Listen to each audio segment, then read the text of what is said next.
imperialists start getting mad at the communists. Why, you may ask?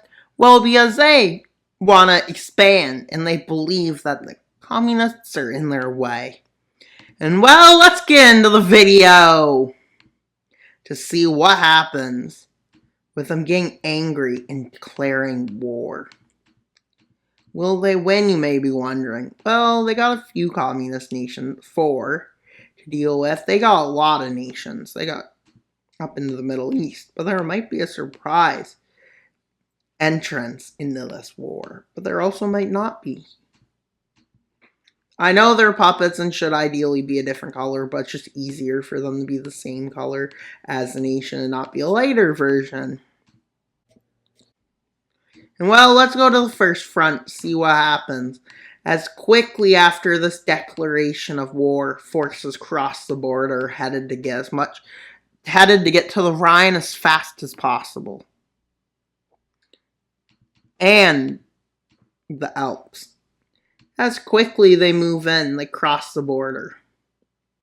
With the communists being caught off guard and pushed well far back from the front.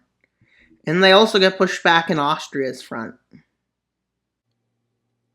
As the imperialists have succeeded in their goals this far in the war.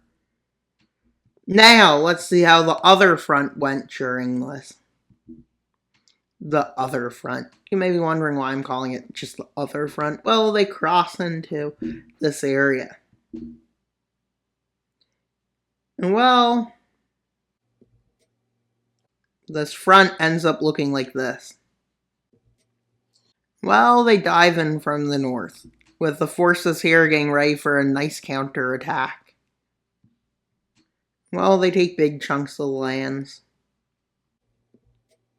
with them trying to take as much as they can, as they see it as an opportunity to gain.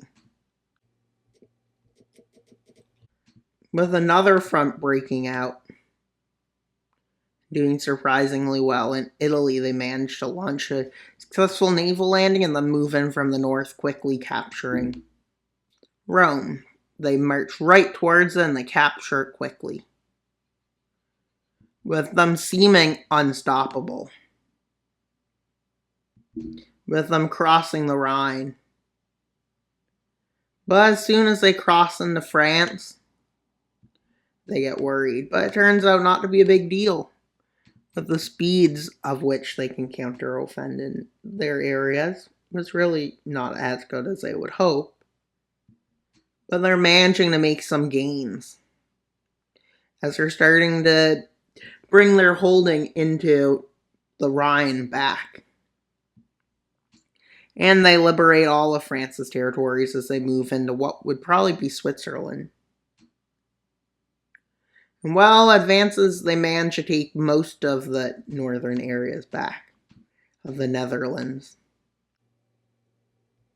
And well, let's see this front. Well, massive breakthroughs are made along the border with Russia, imperialist Russia, and Central Asia.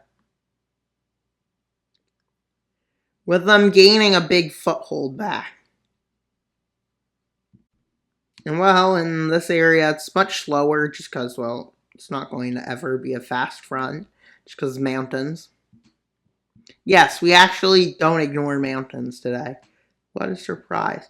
With a anti-imperialist rebellion breaking out, and they quickly join their side. And well, quickly forces are flooded into there as forces flood in from the north. And they cut across the front, and they manage to do this. As they dive right down the front into Italy, they manage to take a lot of land. But that's not the big surprise, as the Arabians, Arabia decides to gain land, they will join their team. Nobody expected that, so there wasn't much troops in the way to stop them.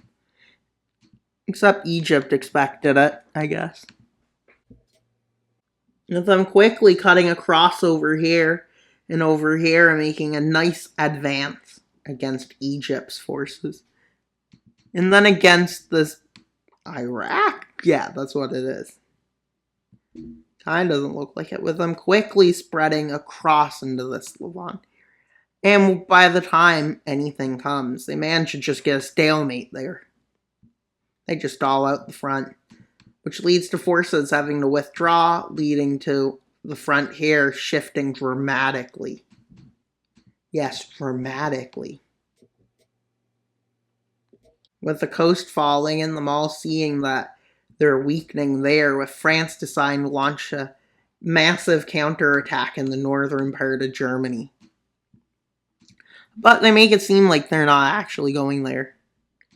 But with their massive offensive breaking out, they managed to take all of Denmark over and all the way into what would be Germany even. They launched their own offensive against this nation. And well, the imperialists don't realize this is over yet. Like, look at the speed of this advance.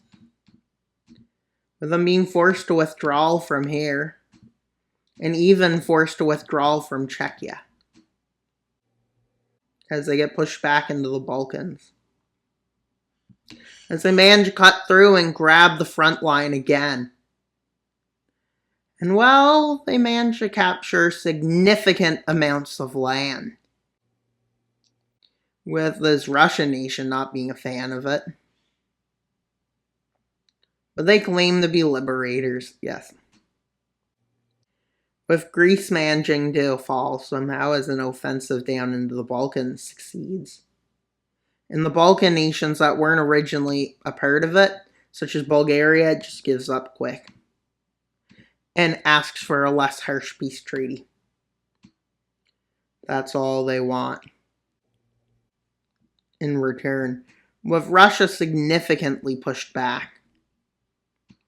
With a landing in Egypt and the breakthrough by the Arabians managing to put Egypt to its knees and leads to Egypt's capitulation. With Turkey giving up and, well, they move up to capture big areas of Iran to get Iran out of this war. And seeing this is unwinnable by the Russians, seeing this, they kind of start to lose it. And well, this leads to what the Communist Pact actually wants. A communist rebellion. Yes, communism is back in Russia. It's back in style. Well, yeah, we got another pink rebellion. But this time it breaks out in like Crimea area. It moves up. With them managing to reach what they've been using as their capital, which is still Moscow somehow. Even though it froze, basically. With them capturing it. And quickly, they march to another city. And they take it. As they manage to take Kiev, yes. And well, the full southern area here decides to join this rebellion, along with all these lands. Quickly, they manage to get their lands back, but they don't go any further. They agree to peace treaty, although harsher than they would want, but still not as harsh as it could be. So let's see the peace treaty. A bit of land from Croatia in the south, significant amounts of land from Russia, and a few others. But Russia kept most of its territory. India annexed parts of Afghanistan now. Saudi Arabia annexed all of this part, the northern part of Egypt, which would be in the Lake Syria area, let's say. And then they annexed Iraq in this rich area, yes. And now there's another communist power, but they don't join the pact. Well, let's see what was the pact color? I think it was orange. Italy manages to get nation status. Well, France just gains a stabler world, I guess, for their ride. And all the Balkans were puppeted. The only nations in the Balkans that weren't puppeted, that were part of this war, would be Serbia, Bulgaria, what nations haven't been would be, well, Greece, Bulgaria, and Romania, and, well, they never were puppeted. With them having an ally here, an ally there, but this nation's still an enemy. So they make their own pact because nobody wants them in their pact.